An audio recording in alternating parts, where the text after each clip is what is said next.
네, 오늘도 여러분들의 관절 건강을 위해서 또 도움 말씀 주실 전문의 모셔봐야겠죠. 네, 마냥 이쁜 우리 맘의 아주 인기쌤, 양쌤, 정형외과 전문의 양혁재 원장님 모셨습니다. 어서 오세요. 안녕하세요. 안녕하세요. 네. 네. 자, 양쌤 우리 양혁재 원장님 나와주셔서 감사하고요. 우리 시청자 여러분들께 먼저 인사 부탁드리겠습니다.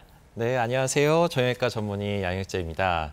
제가 농사일만 열심히 하는 것이 아니라 원래는 이제 정형외과 전문의로서 의사로서 이제 전문 지식을 이제 여기서 마음껏 펼칠 수 있는 기회가 돼서 너무나 감사하고 일단은 앞에서 얘기 들었던 것처럼 정말 저도 딱 마음에 와닿았던 게 맞춤형으로 정말 요즘에 의료 기술이 엄청나게 발전하고 있는데 이런 것들에서 아직도 모르면서 치료 방법이 없다고 생각하고 포기하고 또 그냥 실망하면서 지내시는 분들이 너무나 많습니다. 그래서 오늘 궁금한 것들이 있으면 마음껏 질문해 주신다고 하면 제가 성심성의껏 최신의 어떤 식으로 치료하고 있는지 어떤 치료 방법들이 있는지를 잘 설명드리도록 하겠습니다. 네, 우리 양혁재 원장님 농사일 하시고 막 세면대 고치시다가 여기 저희 건강콜센터 스튜디오 오시면 엄청 편하실 것 같은데 네. 오늘 무릎 질환과 관련된 내용 양혁재 네. 원장님과 함께 해결해 보시기 바랍니다. 예, 여러분 지금부터 이제 전화 주시면 될 것 같고요. 전화 주신다고 우리 양혁재 선생님이 가서 집안일을 도와드리진 않아요. 하지만 여러분들의 네. 건강 고민을 도와드리도록 할 테니까요. 자, 여러분들 많은 전화 부탁을 드리겠습니다. 자, 그러면 시청자 참여 방법부터 다시 한번 안내를 해드릴까요? 네,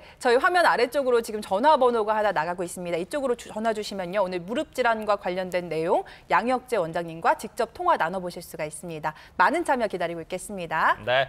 자, 그러면 이제 지금부터는 우리 양혁재 원장님하고 얘기를 좀 나눠보는 시간을 갖도록 하겠습니다.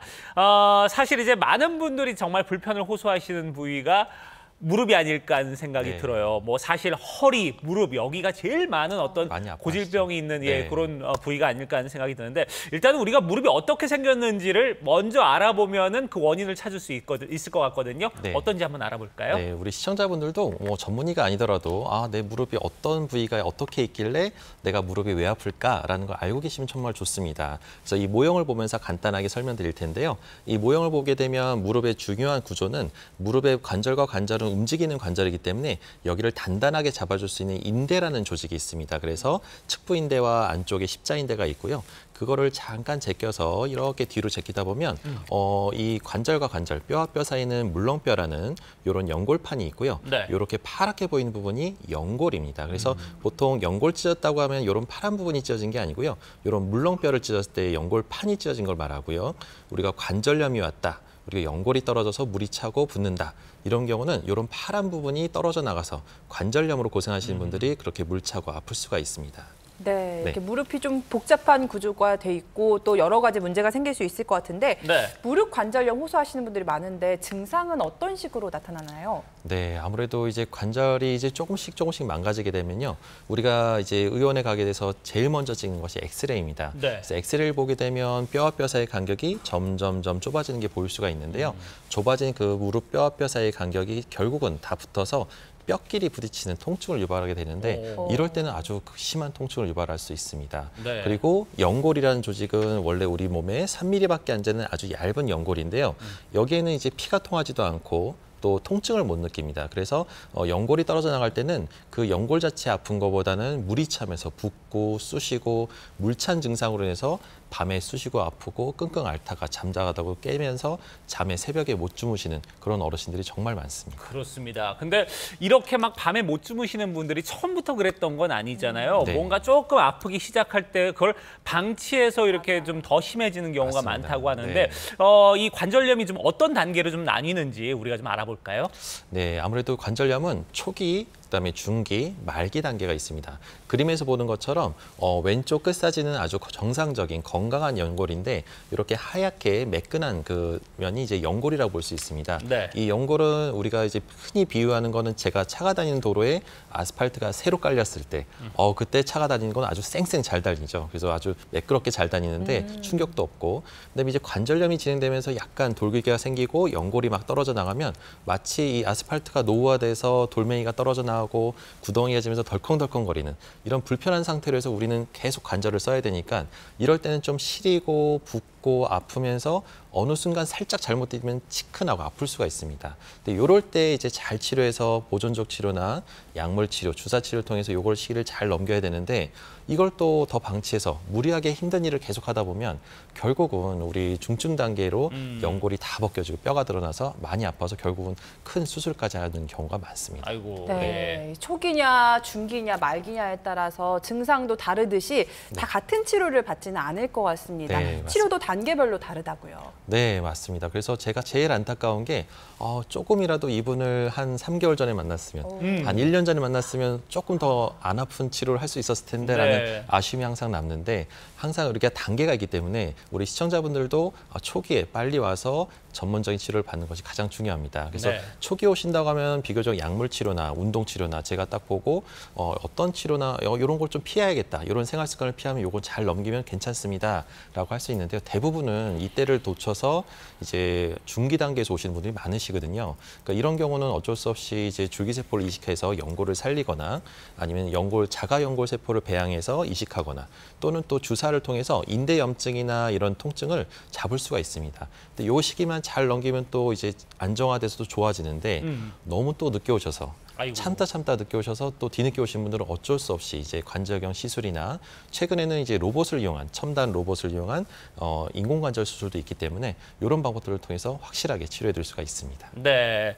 자, 우리가 이제 뭐 사실 여러분들이 빨리 치료를 하고 1단계, 2단계에서 치료를 하면 좋겠습니다만 이미 뭐 이렇게 진행이 된 분들은 사실 어쩔 수 없잖아요. 그렇죠. 그럼 네. 이제 결국 이제 수술적인 치료를 해야 된다는 건데 저희가 이제 오늘 처음 얘기했을 때처럼 이제 첨단 기술이 이렇게 접목이 돼 있는 그런 수술적 치료법들이 요즘 많이 나왔다고 또 그래서 그거 한번 알아보도록 하겠습니다. 로봇 인공관절 치환술. 요게 좀 환자에게 좀 더 맞춤형으로 이루어질 수 있다고 제가 얘기를 들은 것 같은데 어떤지 좀 설명을 해주시죠. 네, 말 그대로 이 로봇 수술은 말 편하게 비유를 하자면 우리가 양복을 맞추러 갈 때 딱 재단사들이 정확하게 재가지고 딱 맞는 사이즈를 딱 준비해서 나중에 옷을 찾으러 가면 딱 맞는 옷을 딱 입고 편하게 나오시잖아요. 네. 마찬가지입니다. 로봇 수술도 우리가 미리 가상 시뮬레이션을 통해서 3D 3차원적으로 영상을 통해서 환자의 몸에 딱 맞는 인공관절을 미리 시뮬레이션을 돌려서 가상으로 돌리고 그거에 딱 맞는 인공관절을 준비하기 때문에 네. 막상 인공관절은 이제 옷은 우리가 벗었다고 할 수 있지만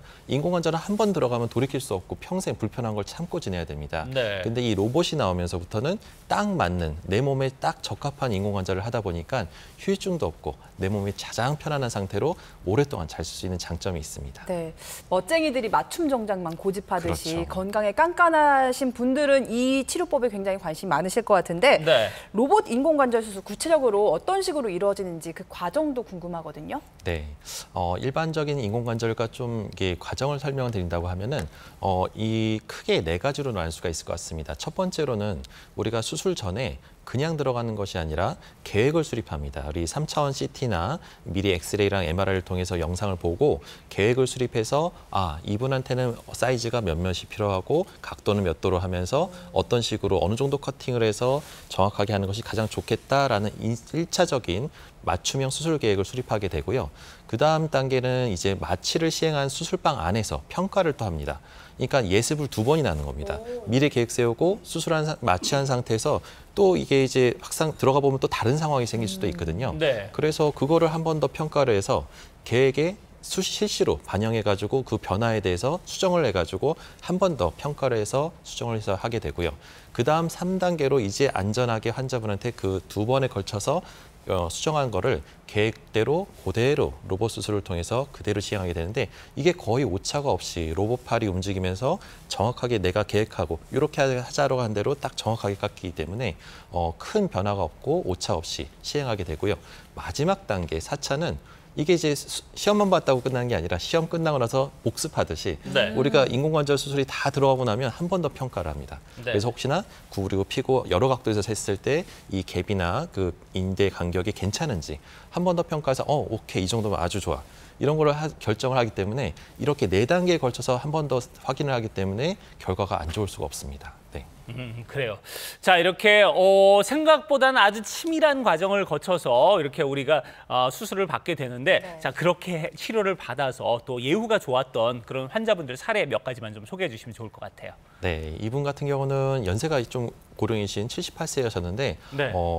좀 평소에 인공관절에 대한 두려움이 너무 많았고 걸을 때 쩔뚝거리면서 이제 나중엔 점점 다리가 휘어지니까 힘이 없다.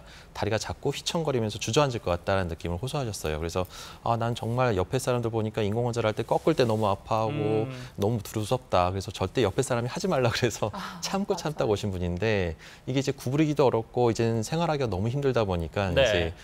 이제 수술을 어쩔 수 없이 결정하셨던 분 중에 한 분입니다. 하지만 연세 때문에 아무래도 조금 더 안전하게 하기 위해서 로봇을 통해서 한번 하면 어떻겠을까 해서 로봇 인공관절을 시행했는데 치료를 해주고 나서 치료 후에는 양쪽을 다 이제 한쪽씩 일주일 간격으로 시행을 했고요. 양쪽 다 시행하고 나서는 휘어진 다리가 똑바라지고 이제 밸런스가 딱 잡히니까 계단 내려가거나 앉았다 일어날 때 힘이 들어가는 거고 이제 힘이 들어가니까 이제 근육도 생기면서 점점 잘 걸으셨던 결과적으로 결과가 좋았던 분 중에 한 분으로 기억합니다. 네. 아무래도 수술이라고 하면 수술받는 과정도 부담이고 또 수술 후 예후도 걱정이 되시는데 맞춤형 로봇 인공관절 수술이라고 하니까 조금 더 마음이 놓이는 것 같습니다. 네. 저희가 방송이 진행되는 동안 계속해서 이렇게 문의 전화가 많이 걸려오고 있어서요. 이 치료법에 대해서 좀 더 상담을 나눠보면 좋을 것 같습니다.